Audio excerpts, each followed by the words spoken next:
કેડી કેડી છે પાંગડી અહીંયા, બત્તી બત્તી છે આંગળી અહીંયા, સૌના કોડા કપાયેલા દીઠા, કોની જાલીશું આગળી. એટલે આપણે કોઈ રસ્તો આપણને દેખાતો નથી ત્યારે આપણે શું કરીશું? આમાંથી કેટલાને જીવવાની ઈચ્છા છે? કોઈને એવું છે કે ભાઈ જો જે માજીઓ આપણા ઘેર બેઠી હોય, 85 વર્ષની હોય, 90 વર્ષની હોય, એ એમ કહેતી હોય મારા છોકરાનો છોકરો થયો ને હું તો વાંધો નથી, પછી પાછો બીજા દિવસે એમ કહે છે કે આ ને પૈણાઈ દઉં ને તો વાંધો નહીં, પછી પાછો ત્રીજા દિવસ એમ કહે છે આ પૈણી ગયો, જ્યારે પૈણી જશે ત્યારે કેવો નો એ છોકરો જોઈને કે છોકરી જોઈને જવું. એટલે આપણી આશાઓનો કોઈ અંત છે?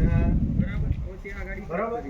હવે આમાં કેવું છે કે જ્યારે જેના ઉપર આવી પડે છે ને એને ખબર હોય, બરાબર, જેને રોગ થયો છે એને ખબર હોય કે મારી પરિસ્થિતિ કેવી છે, બરાબર. જે એકલું છે એને ખબર છે કે સહારાની શું જરૂર છે.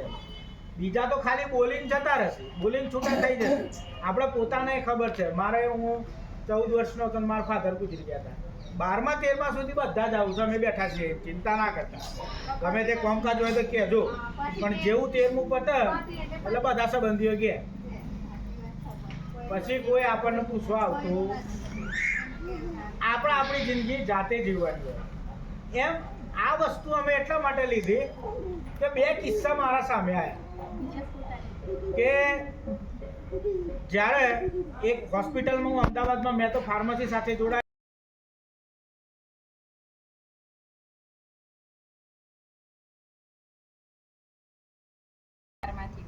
પણ અમુક દવાઓ એવી છે કે કાર્ડમાં બી થતી નહીં ફ્રી, અને એની કોસ્ટ આપણે ચૂકવવી પડે છે.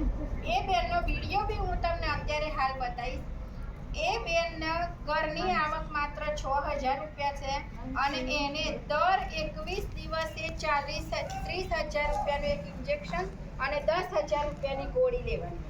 હવે 40,000 રૂપિયા તો દરેક 20 દિવસે જોઈએ. અમદાવાદ જવાનું ભાડું, ગાડી કરીને જવાનું 3,000 રૂપિયા જવાના.